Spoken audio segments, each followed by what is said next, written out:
ha guiado tu camino y a tu lado siempre está. Sus promesas cumplirá y a su tiempo lo verás. Eres parte del pueblo de Dios, Él te levantará, te restaurará y tu victoria llegará. Fuiste llamado y escogido, a su voz has respondido. Es tiempo de creer. Centro Victoria, nacimos para vencer. Vamos a abrir esta noche la Biblia en el libro del Éxodo, segundo libro de la Biblia, el capítulo 31.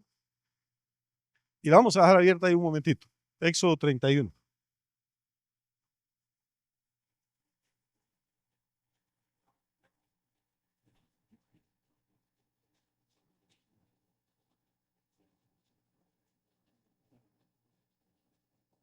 Me avisan, por favor, cuando lo encuentran.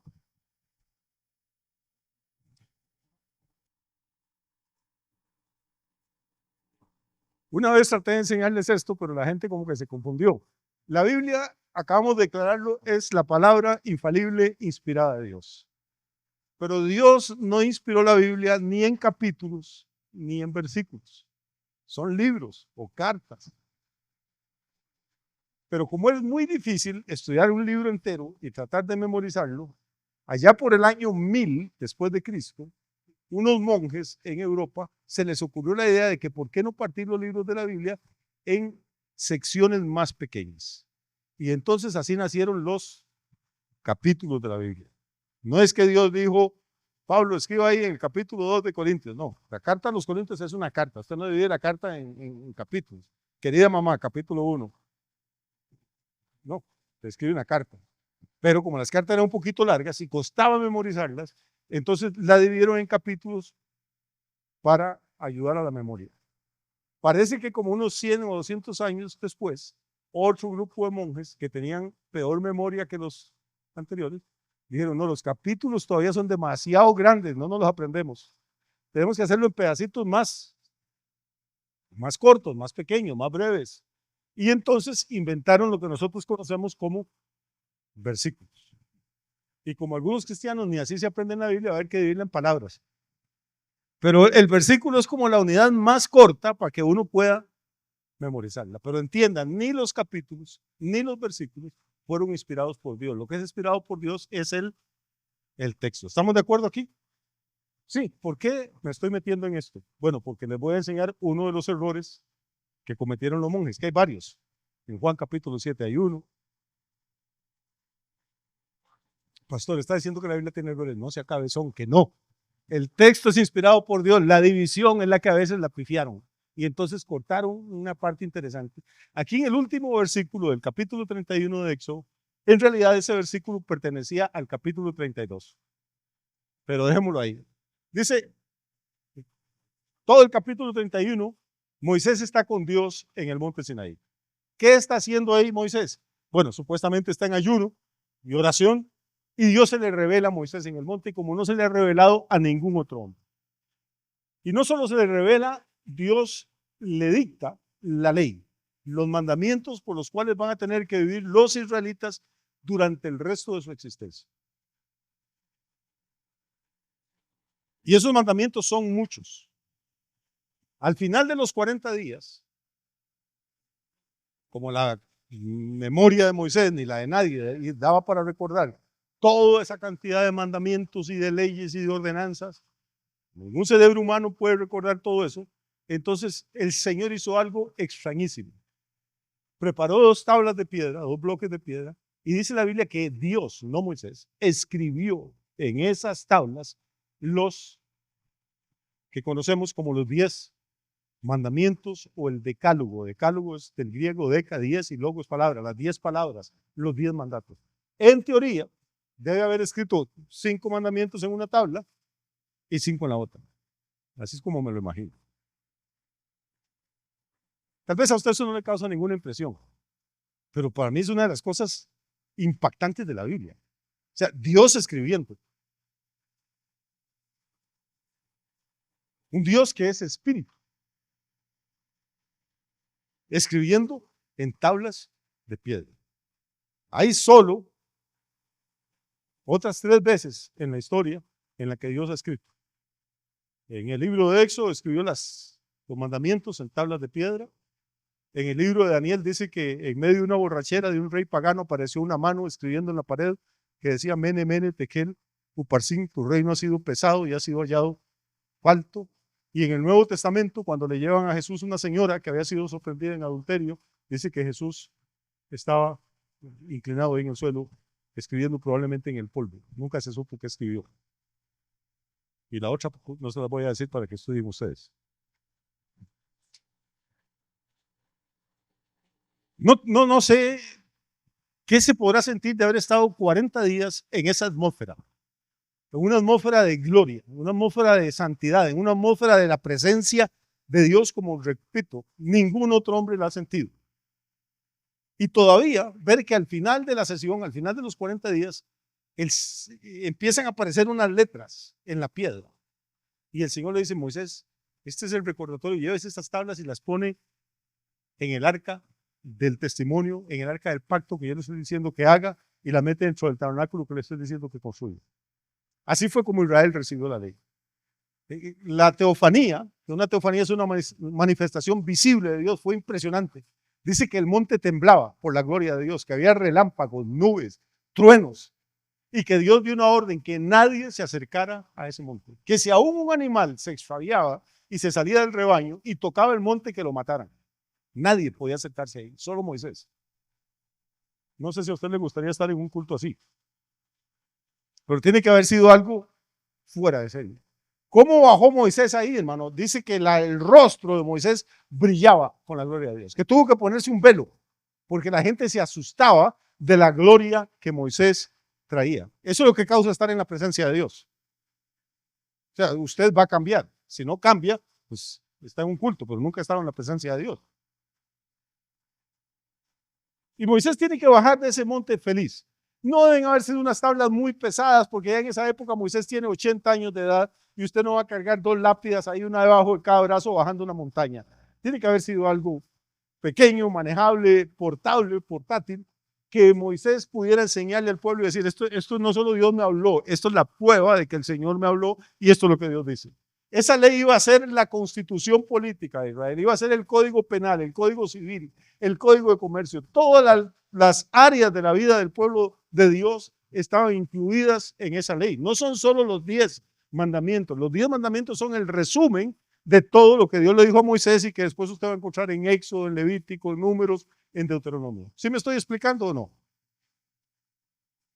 Esto es importante. Antes de recibir la ley, los israelitas lo que eran era un conglomerado de esclavos, un conjunto de gente sin ningún propósito, unas tribus para un lado, otras para otro. Pero cuando Dios les da la ley, se convierten en una nación. La ley es la constitución, repito, política de Israel. Israel nace como nación, no en Egipto, ni cuando Dios le dio la promesa a Abraham, sino que nace como nación ahí en el monte Sinaí. Y Moisés tiene que bajar casi que en una nube, flotando, deseando llegar donde el pueblo y contarle lo que Dios le habló, la experiencia de estar ahí arriba, enseñarle las tablas. Pero, y aquí viene la parte de la que vamos a compartir hoy, versículo que sigue, que en realidad ahí cortó el monje y metió un capítulo 32, pero es la continuación. El versículo que sigue, 32:1, dice: viendo el pueblo que Moisés tardaba en descender del monte, ¿cuánto tardó? 40 días. Viendo el pueblo que Moisés tardaba en descender del monte, se acercaron entonces a Aarón. Aarón es el hermano mayor de Moisés y es el sumo sacerdote de Israel, el primer sumo sacerdote, un hombre con una unción de Dios tremenda. Se acercan a Aarón y le dicen: levántate, haznos dioses que vayan delante de nosotros, porque a este Moisés, el varón que nos sacó de la tierra de Egipto, no sabemos qué le haya acontecido. Entonces trate de imaginarse la escena, o los escenarios más bien.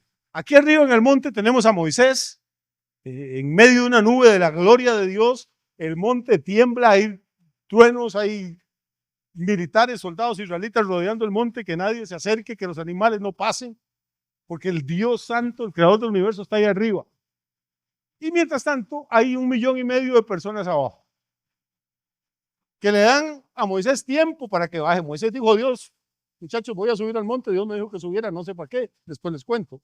Pero pasa un día, una semana, 15 días, 22 días, un mes y una semana, y Moisés no aparece, ni llama, ni manda un fax, ni un email. Y entonces la gente empieza a inquietarse y buscan a la otra autoridad que está después de Moisés, que es su hermano Aarón. Y le dicen: Aarón, estamos preocupados porque no sabemos qué ha ocurrido con Moisés. Al rato se despeñó allá en el monte, al rato se quedó dormido, al rato ya está muy mayor y falleció arriba, y nosotros aquí estamos sin dioses.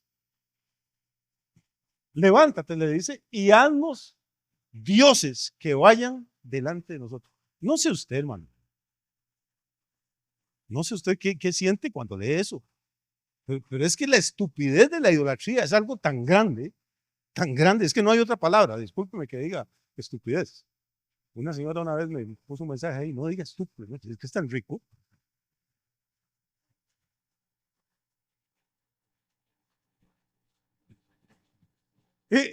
Esta gente son religiosos. No pueden estar sin dioses. No pueden estar sin dioses. No tienen ni 2 meses, ni mes y medio de estar sin Moisés. Pero dicen: estamos mal así no podemos seguir, necesitamos dioses. Aarón, y a usted es el que le toca porque usted es nuestro sacerdote. Y oiga lo que le dice: hágannos dioses, haznos dioses. O sea, ¿qué clase de Dios puede ser un Dios que lo hace un hombre? Dice: háganos dioses para que nos guíen en el camino. Si no los puede guiar Aarón, supongamos que Moisés se hubiera muerto, Aarón podía guiarlos. Dios los estaba guiando con una columna de nube, con una columna de fuego. Pero no, ellos quieren dioses que puedan ver. Este es un texto lindísimo, nos habla de lo que es el corazón religioso de la gente. Estos israelitas no son ateos, es que son más bien demasiado religiosos. Y no les dicen: háganos un Dios, sino háganos varios, en plural, háganos dioses. ¿Por qué quieren dioses? Porque vienen de estar, ellos, sus papás, sus abuelos y bisabuelos, vienen de estar en Egipto, y Egipto es un semillero de idolatría. Egipto tiene dioses para todo. En Egipto los gatos eran dioses, en las pirámides se han encontrado gatos embalsamados. Los hipopótamos eran dioses, el sol era Dios, el río Nilo era un dios. El ibis, un pájaro acuático ahí del río, era Dios. Los cocodrilos eran dioses, había dioses cocodrilos. Hathor era una vaca que era Dios. Apis era un dios que era un buey. Ellos crecieron, sus padres, sus abuelos y bisabuelos, crecieron pasando frente a templos, había estatuas de dioses en todas las calles, y ellos dicen: dichosos los egipcios que tenían tantos dioses, y les iba tan bien, tenían grandes edificios, grandes ciudades, tenían dinero, un buen ejército, y nosotros solo teníamos uno, y ni siquiera lo podemos ver. Y ahora el que hablaba con ese Dios se nos va y nos deja solos, quedamos huérfanos aquí en el desierto. Aarón, muévase y haga algo, háganos dioses para que nos guíen. Y aquí tenemos otro problema, hermano. El problema es que ninguno de este 1,5 millones de personas que había ahí conocía al Dios verdadero. No tenían una relación con Dios, tenían una relación con Moisés. Y cuando Moisés se les va, ellos quedan desconectados de Dios. Hello. No. Eso es lo que está pasando hoy en día en muchas iglesias, hermano. La gente espera que Dios le hable al profeta, que Dios le hable al pastor. El pastor se levanta a decir: es el Señor, y engaña a todo el mundo, hermano.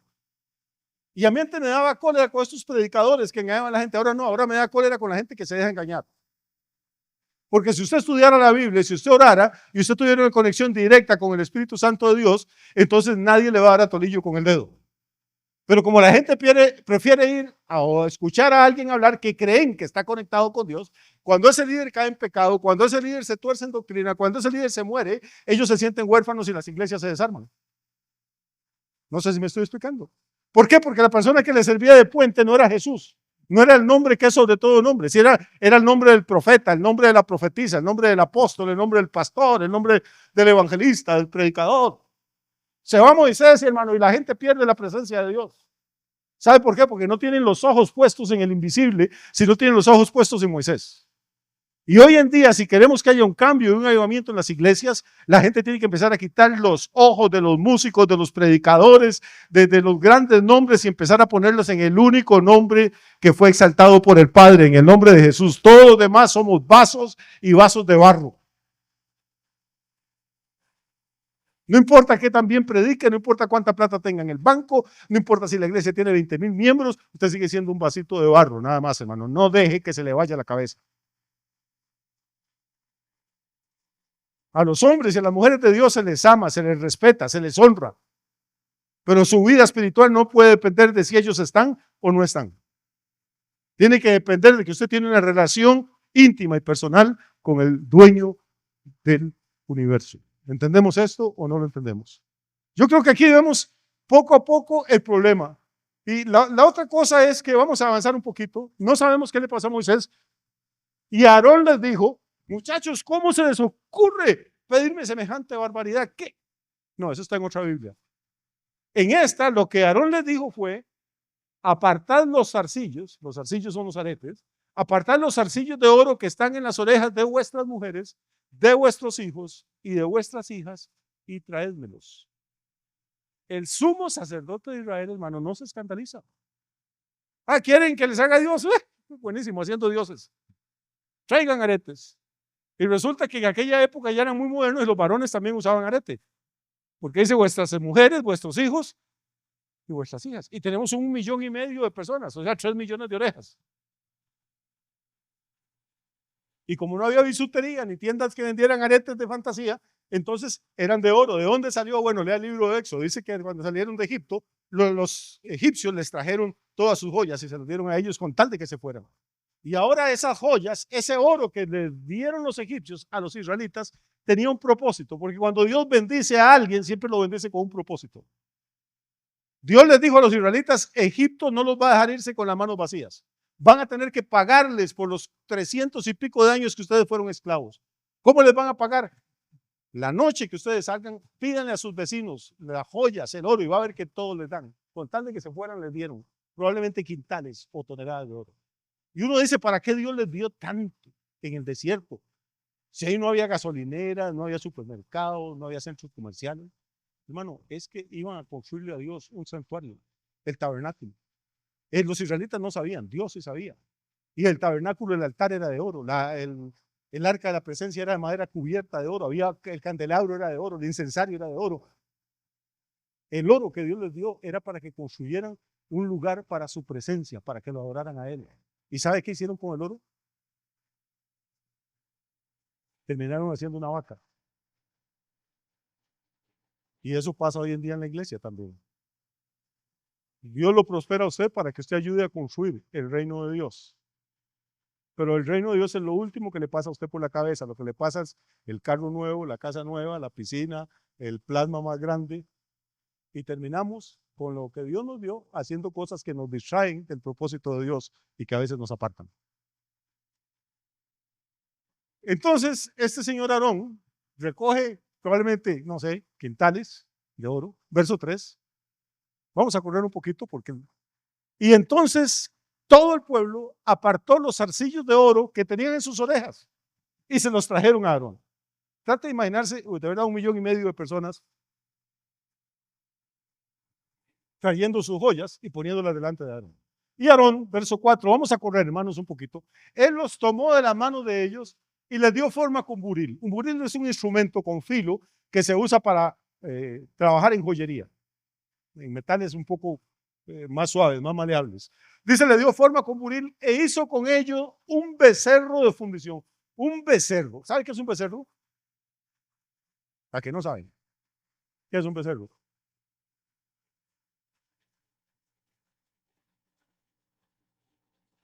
El hijo de la vaca.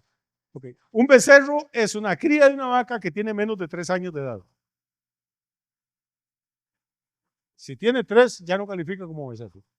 Entonces, con toda esa pelota de oro, lo funden y resulta que Aarón, porque no te dice, él los tomó de las manos de ellos y le dio forma con buril. E hizo de ellos un becerro de fundición. ¿Por qué un becerro? Porque en Egipto, dentro de los miles de dioses que tienen a Hathor, que es una vaca, y tienen a Apis, que es un toro, que es un buey. Y eran de los dioses más conocidos, de los que los israelitas veían estatuas todos los días cuando salían a la calle, de los que habían templos en todas las ciudades. ¿Por qué los egipcios adoraban a una vaca y a un buey? Bueno, adoraban a la vaca porque les da leche, les da natilla, les da queso, les da carne, les da el cuero para las sandalias. Y el buey porque les ayudaba a arar los campos donde sembraban el trigo. Entonces Aarón, que no es ningún tonto, ya que le piden dioses, dice, voy a hacer uno que les guste, voy a hacer uno que ellos conozcan. Y les hace un becerro, hermano, el sumo sacerdote de Dios. El hombre que en ese momento tiene que ser el hombre más santo en todo el planeta. Está haciendo una vaca. Y oiga lo que dicen los israelitas cuando le ve, la vaca le quedó bonita. Entonces dijeron, ¿quiénes dijeron? Aarón la hizo, está hablando en singular, pero ahora aquí está hablando en plural, ya es el pueblo, no es Aarón. Entonces dijeron, Israel, estos son tus dioses que te sacaron de tierra de Egipto. Por Dios, hermano. Esa vaca les abrió el mar rojo. Esa vaca hizo las 10 plagas que hubo en Egipto. No se dieron cuenta que una de las 10 plagas en Egipto fue precisamente contra el ganado, porque todas las plagas eran contra los dioses que tenían los egipcios. Y una de esas plagas acabó con el ganado de Egipto. Dios estaba demostrando que ni Hathor la vaca, ni Apis el buey eran capaces de defenderse solos, menos de defender al pueblo. Y ahora Aarón les hace justamente un becerro y tienen el cinismo de mirar al becerro y decir, estos son tus dioses, Israel, que te sacaron de la tierra de Egipto. La idolatría ciega a la gente, hermano, no la deja pensar. Discúlpeme si usted tiene muñequitos en la casa de yeso, estampitas, no quiero molestarlo, no quiero ofenderlo, pero es que tengo que decírselo. Uno no entiende cómo un ser humano inteligente, normal, que razona de cualquier otra forma. Bien, usted le dice algo de eso. Bueno, pero usted es pastor, no tiene fotos de su papá en la casa y de su mamá. Pues así yo tengo la foto de María y la de San Gabriel Arcángel y la de Hathor. Sí, bueno, yo tengo fotos en mi casa, pero ni les enciendo velas, ni me rodillo delante de ellas, ni me persino, ni les pido favores, ni creo que hacen ningún milagro. Lo que dice la Biblia no es no te harás imagen, es no te harás imagen ni te arrodillarás delante de ellas. Pero si usted quiere seguir con sus muñecos, tranquilo, siga. Ese no es mi problema. Yo entiendo que hay una cosa espiritual en esto que ciega a la gente. Si este pueblo que acababa de cruzar el Mar Rojo, que había visto las 10 plagas, que fue librado por la sangre del cordero que pusieron en la puerta, si apenas unas semanas después puede decirle a una vaca que ese es el Dios que lo sacó de Egipto, ¿qué podemos esperar nosotros que no hemos visto tantos milagros ni tantas señales? Verso 5.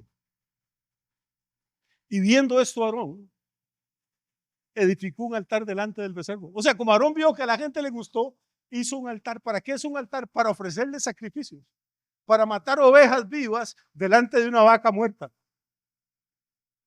para quemarle incienso, para prenderle velitas, para que la gente le diga oraciones. Es terrible cuando los sacerdotes, en vez de apartar al pueblo de la idolatría, más bien le construyen altares a las imágenes y a los animalitos y a las personitas para que la gente les tribute culto, que solo se le debe dar al que tiene un nombre que es sobre todo nombre. Porque el que está haciendo esto no es ningún ignorante, es Aarón. Y les dice, muchachos, mañana es día santo, mañana vamos a hacerle fiesta a Jehová. O sea, la vaca era una imagen, según él, de Jehová. Mañana es día de fiesta. Curiosamente, casi todas las imágenes tienen sus días de fiesta también, programados. Si usted ve que la historia no es nueva, se repite. Vamos a ver. Y al día siguiente madrugaron. Hombre, estaban impacientes por celebrar la fiesta. Es como usted cuando hay culto el domingo. A las 3 de la mañana se tira, se rasura, se lava los dientes. Empaca, ya no aguanto las ganas. A las 4 de la mañana está botando los portones ahí. Al día siguiente madrugaron para no atrasar a la vaca y ofrecieron holocaustos. ¿Qué son los holocaustos? Mataron animalitos delante del animal y quemaron sus cadáveres. Es un sacrificio quemado. Y presentaron ofrendas de paz. Y se sentó el pueblo a comer y a beber y se levantó a regocijarse. O sea, se pusieron hasta las manitas.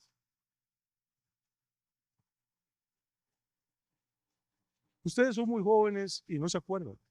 Pero en la época que yo no conocía a Cristo, esta ciudad nuestra está dedicada a un señor que nadie sabe ni si existió, ni si hizo algo bueno o malo en la vida, pero le dicen Isidro, y dicen que era agricultor. Entonces esta ciudad se llama San Isidro del General. Nadie sabe ni en realidad si Isidro existió y nadie conoce ningún general que haya vivido acá. Pero bueno, así se llama el pueblo, ¿qué voy a hacer yo? Y curiosamente a don Isidro le tienen un día de fiesta, que es el 15 de mayo. Los 15 de mayo, en mi época, las calles se cerraban en San Isidro. Toda la calle frente al parque, eso se cerraba. Y eso eran ventas de comida, baile, hasta altas horas de la noche. Y los campesinos traían sus vacas y sus bueyes, curiosamente vacas y bueyes, las traían para regalarlas a la iglesia, al santo. Y no solo las traían, sino que en los cuernos de la vaca arrollaban billetes de 1000 colones, que era el billete más grande que había en esa época con ligas de hule. Y la iglesia recogía no sé cuánto ganado y cuántos miles de colones. Y la cantina de la iglesia, y se lo digo de primera mano, porque yo estuve ahí varios años, no fue que me contaron, esas fechas las cantinas de Pérez Celedón cerraban, porque todos los cantineros regalaban el día para atender la cantina de la iglesia. Y los colegas de Aarón atendían también el bar. Y todo lo que entraba de comida, de guaro, baile, fornicación, todo era dedicado al santo, que obviamente el santo no tenía manos para cogerla, pero otra gente la cogía. Y uno ve que es el mismo patrón. Se levanta un ídolo, se le dedica un día de fiesta, la gente lo convierte en una comilona y en una borrachera, en baile, ahora vamos a ver. Es lo mismo, es que no ha cambiado. Pero como las personas no leen la Biblia, entonces no hay forma de que puedan abrir los ojos. Van a seguir dándole lo mismo todo el tiempo. Versículo 7. Y entonces, recuerde que le dije que había dos escenarios, ¿verdad? Eso está pasando en el escenario de abajo. En el de arriba dejamos al viejito con el Señor. Y entonces, oiga qué interesante. Jehová le dijo a Moisés, anda, desciende, porque tu pueblo que sacaste de la tierra de Egipto, ¿sea qué? ¿Sea qué? Por favor, ¿está conmigo? Sí, todavía aguantan. Ok, voy despacio, por favor, porque es que no quiero que se emocione, quiero que piensen. Note varias cosas, lea el texto con cuidado.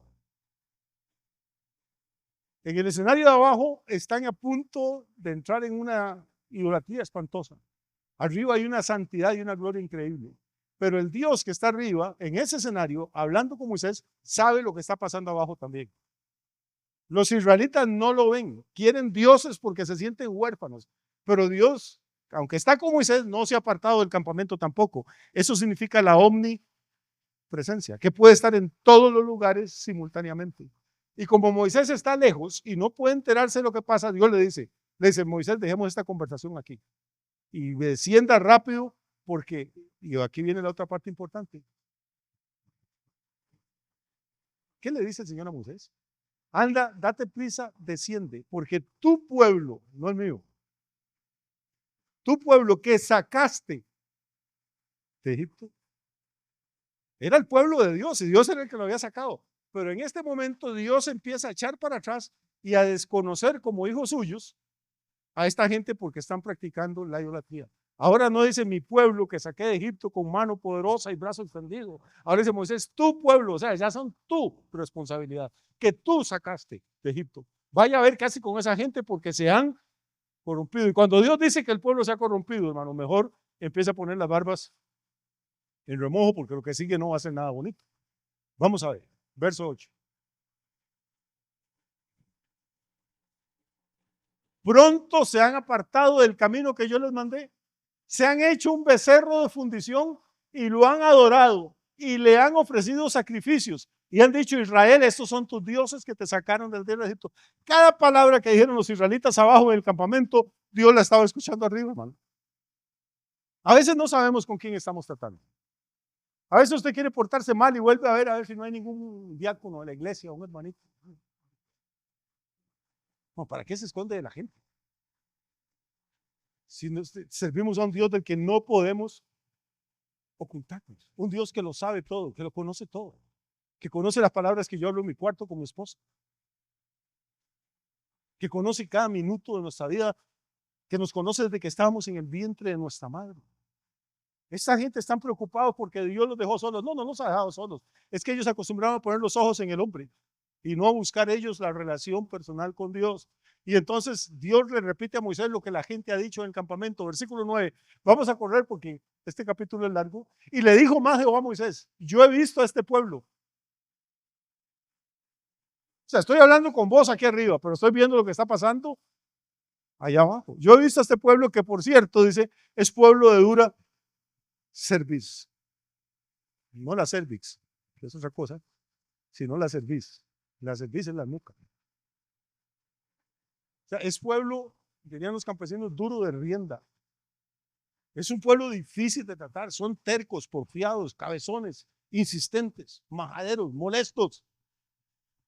Es un pueblo de dura cerviz. Y el versículo 10, vamos a ver qué pasa. Ahora pues, y esto me encanta, ¿quién está hablando? Hello.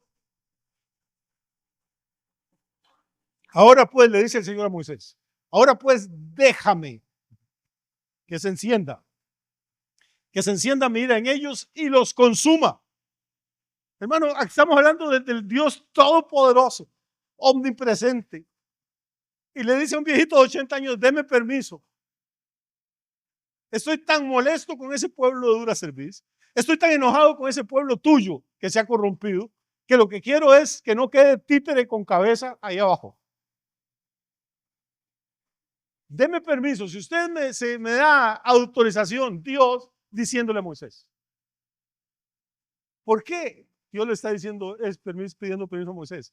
Porque en este momento Dios dejó de reconocer a Israel como su pueblo y es el pueblo de Moisés. ¿Se acuerda de lo que pasó en el versículo anterior? Pero no solo eso. ¿Cómo termina ese versículo? Ahora pues, dice, déjame que se encienda mi ira en ellos y los consuma. ¿Y qué? ¿Y a ti te voy a matar también? No, porque Moisés no ha hecho ninguna vaca, Moisés no ha adorado ningún ídolo. Y a ti le dice, yo voy a hacer de ti una nación grande. Mi hermano, es el sueño de muchos pastores.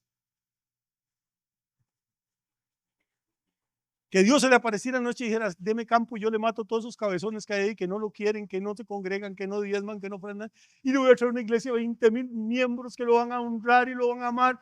Y usted dice: adelante, Señor, no se atrase por mí. Le aseguro que hay más de uno que caería en la tentación. Pero Moisés tiene un corazón de siervo, tiene un corazón de pastor.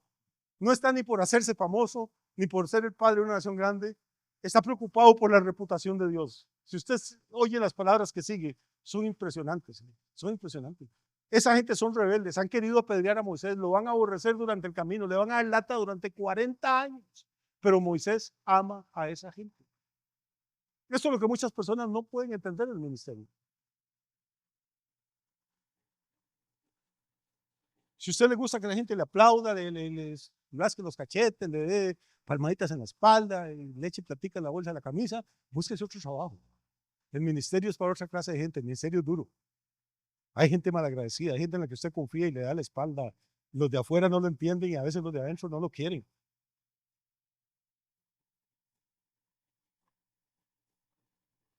¿Y cómo sabe usted si Dios lo llamó o no lo llamó de verdad al ministerio? Bueno, porque usted ama a los que no lo aman. Soporta a los que no lo soportan a usted. Y se sacrifica y vive para ellos. Oiga lo que le dice Moisés a Dios, porque a mí me conmueve. Para mí esto es un ejemplo que todo líder, todo siervo, obrero, obrera de Dios debería conocer. Entonces Moisés oró en presencia de Jehová su Dios y dijo: oh Jehová, ¿por qué se encenderá tu furor contra tu pueblo? Me encanta, Moisés es un artista del escape. 3 versículos antes Dios le dijo, tu pueblo que tú sacaste de la tierra de Egipto. Ahora, ¿qué le dice Moisés? No le dice, ¿por qué se encenderá tu furor contra mi pueblo? Sino contra tu pueblo que tú sacaste de la tierra de Egipto con gran poder y con mano fuerte. ¿Qué es lo que está haciendo Moisés al empezar la nación? Le está devolviendo la pelota al otro lado de la neta al Señor. En un momento, son suyos. A mí no me metan en ese cuento de que yo los saqué y que son mi pueblo. Ese es su pueblo. Y usted fue el que lo sacó. Y usted fue el que hizo los milagros, no yo. Y ahora, ¿por qué se va a encender el furor suyo contra esa gente? Verso 12. ¿Por qué van a decir los egipcios? Para mal los sacó, para matarlos en los montes y para raerlos de sobre la faz de la tierra. Vuélvete del ardor de tu ira y arrepiéntete de este mal contra tú. ¿Qué es lo que le preocupa a Moisés? No que Dios mate a sus desobedientes, no que Dios le dé un pueblo grande, es la reputación de Dios. ¿Qué van a decir los egipcios? Pues para eso lo sacó el Dios de ellos. No se han quedado con las vacas de nosotros. Aquí por lo menos tenían ajos, cebollas, puerros, melones y pepinos. Pero Dios tuvo poder para sacarlos, Jehová tuvo poder para sacarlos de aquí de Egipto, pero no para llevarlos a la tierra de la promesa y por eso los mató ahí, en el Sinaí.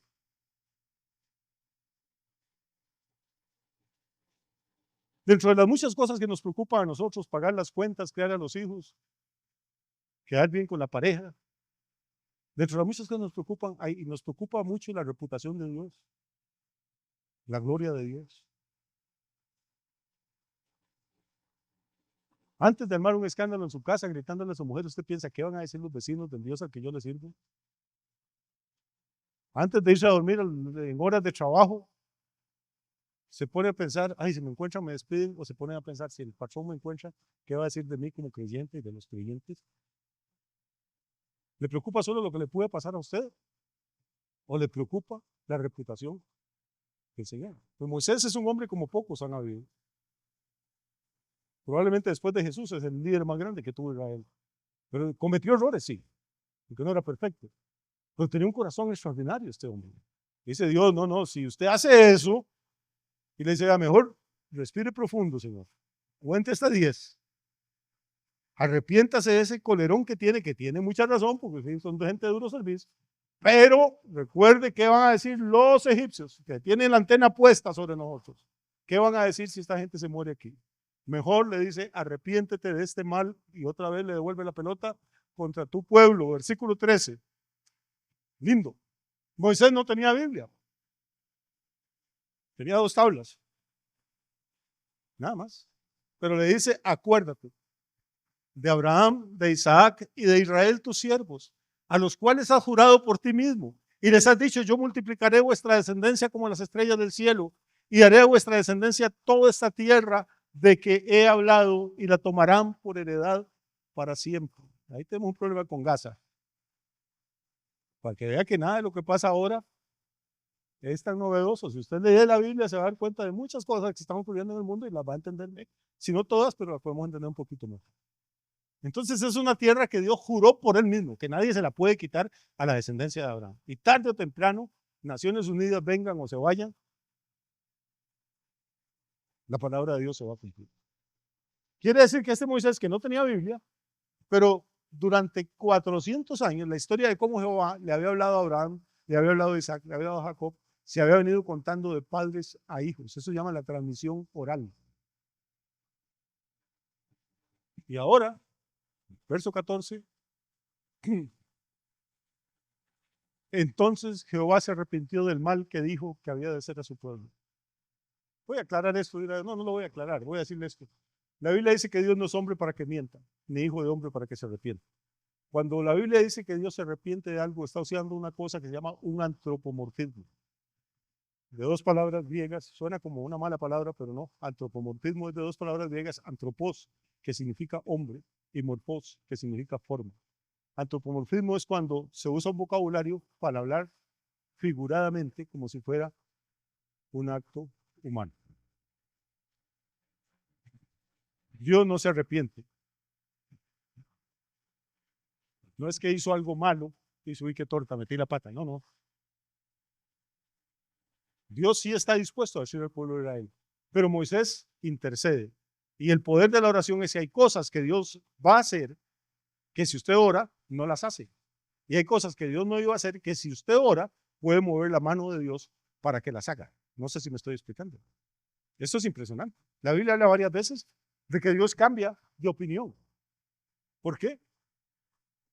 Acuérdense cuando iba a destruir Sodoma y Gomorra. Y Abraham le dice, oiga, pues puede que haya 50 justos, o 30, o 20, o 10. Y ahí Dios dice, si hay tantos, no la destruyo. Si hay tantos, no. O sea, Dios todavía no ha tomado una decisión definitiva. Está esperando que alguien interceda. Hay cosas en su vida, hermano, que pueden cambiar si usted empieza a interceder. Hay cosas en su familia, en sus hijos. Por más rebelde que los vea, por más incrédulos, por más, pueden cambiar. La oración del justo tiene poder. Y la oración de Moisés, oiga, esos israelitas estuvieron así, de quedar hechos chamusquina. Pero Moisés, en vez de decir, yupi, yupi, mátanos a todos, llame gente nueva, dice Dios, ¿cómo se te ocurre? ¿Qué van a decir los impíos? ¿Que te faltó poder? Y entonces Dios decide que no los destruye. Si aguantan unos minuticos más, termino el capítulo porque es riquísimo, hermano, de verdad, tiene mucha enseñanza. Aguantan. Son las 9:20, tranquilos. Dice, versículo 15, y volvió Moisés y descendió del monte, trayendo en su mano las 2 tablas del testimonio, las tablas escritas por ambos lados. Okay, ya aprendimos otra cosa. De uno y otro lado estaban escritas. Y las tablas eran obra de Dios. Y la escritura era escritura de Dios grabada sobre las tablas. Vea que insiste. No fue que Dios encontró 2 pedazos de roca. Él las preparó. ¿Cuántas veces en la Biblia encuentra usted cosas que Dios haya tocado con sus manos y haya hecho y que después haya escrito? O sea, esto es importantísimo. Y el Espíritu Santo nos dice, las tablas eran obra de Dios y la escritura era escritura de Dios grabada sobre las tablas. Verso 17. Y cuando oyó Josué el clamor del pueblo que gritaba, Josué se había quedado al pie del monte. Era el escudero de Moisés, el que no se separaba de él. Cuando oyó Josué desde lejos el clamor del pueblo que gritaba, le dijo a Moisés, alarido de pelea hay en el campamento. Recuerde, tenemos a Moisés arriba conversando con Dios, al pueblo allá adorando la vaca y a Josué aquí esperando. Cuando el viejito baja con las tablas, Josué le dice, oigo un escándalo y parece que nos atacaron en el campamento algún ejército enemigo y se oyen alaridos como de hombres que están entrando en combate. Y Moisés, verso 18, y él respondió, no es voz de alaridos de fuertes, ni voz de alaridos de débiles, voz de cantar oigo yo.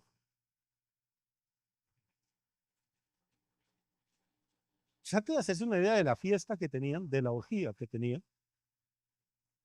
Y no quiero meterme en esto, pero al final se terminó un desmadre sexual porque Pablo dice en Corintios que se levantaron para fornicar, que no forniquen como fornicó el pueblo en el desierto. O sea, eso fue una borrachera y un desmadre delante de la vaca porque esos eran los dioses de Egipto.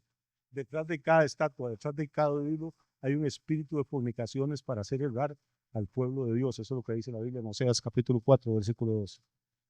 Y ese espíritu de fornicaciones de vez en cuando contesta algún rezo y hace un favorcito para tener esa familia atada por el resto de la vida y generaciones tras generaciones al muñeco este. No hay ninguna pelea, le dice Moisés, lo que oigo es gente cantando. Ahí estaban, sigo siendo el rey a grito pelado.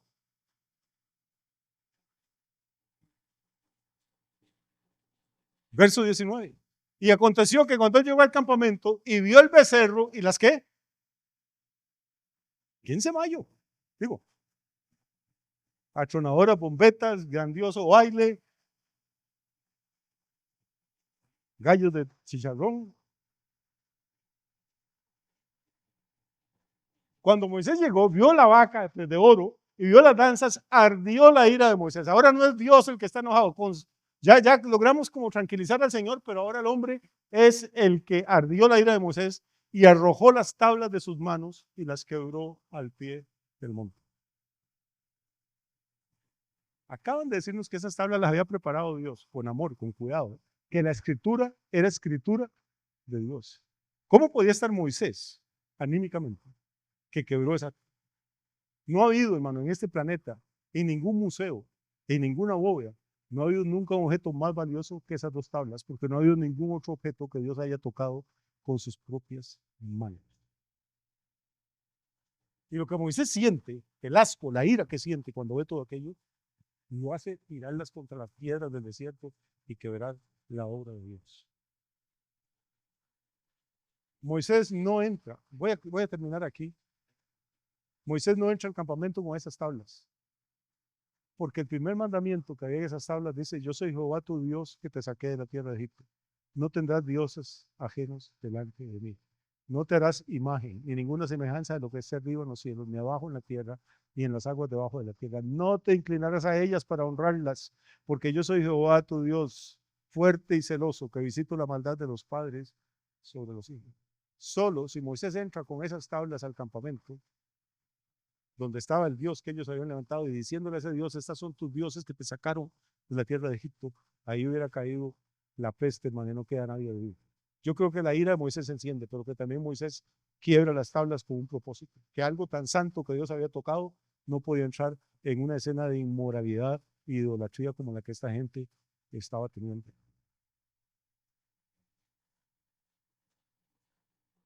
Yo no sé usted, amigos, si le gusta discutir, hay gente que es de dura cerviz. Si le gusta discutir, lo felicito. Yo también tiendo a ser bastante terco. Y lo considero, pues. Pero no discuta conmigo.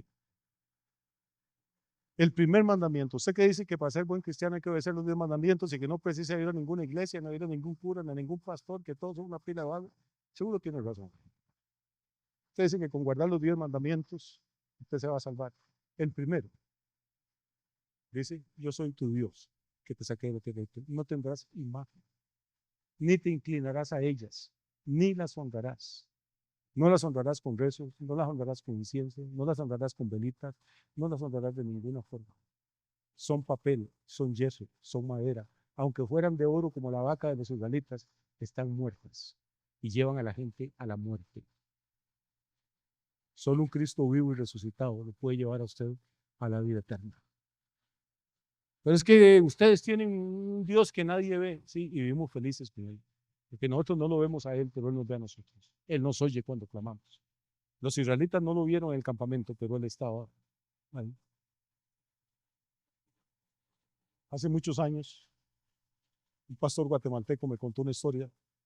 Me dijo que él había construido un templo con mucho esfuerzo, con mucho sacrificio en Guatemala, como para 100 personas. Y los hermanos habían hecho ventas de comida, habían aportado moneditas, bueno, construyeron el templo. Y era un pueblito pequeño, una aldea en Guatemala, y el pastor, solo había una iglesia evangélica y la parroquia católica, y el pastor era muy amigo del cura. Hablaban, tomaban café y conversaban. Y dice que entonces al pastor se le ocurrió invitar al sacerdote el domingo a las 9 de la mañana o a las 10, no recuerdo la hora de la mañana, ellos iban a inaugurar el templo. Entonces era un poco comprometido decirle al sacerdote que fuera un culto. Pero le dijo: ¿por qué no me acompaña para enseñarle por lo menos las instalaciones del templo? Como a las 8, antes de que empiece a llegar la gente. Y el cura dijo: claro que sí. Y fueron a ver, ya el pastor abrió, entró, ya que vieron las banquitas, el templo, la tarima, todo bien bonito. Y el cura le dice: oiga, fulano, Ramiro se llamaba el pastor. Le dice: oiga, Ramiro, está muy bonita su capilla, está muy bonito el templo, el piso, las bancas, todo. Se ve que lo ha hecho con mucho cariño, con mucho amor. Le dice: nada más que a este templo le falta una cosa. Y el pastor le dijo: se había esmerado para inaugurarlo de la mejor forma posible. Le dice: ¿qué le falta? Le dice: los santos. Y el pastor se quedó viendo y le dice: padre, si usted se queda un ratico, los santos van a empezar a llegar como dentro de una media hora. Porque en la Biblia los santos no son imágenes de madera ni de eso. Los santos son los hombres y las mujeres que han recibido a este Cristo vivo y resucitado, que han sido sellados con el Espíritu Santo y que sus nombres están escritos en el libro de la vida.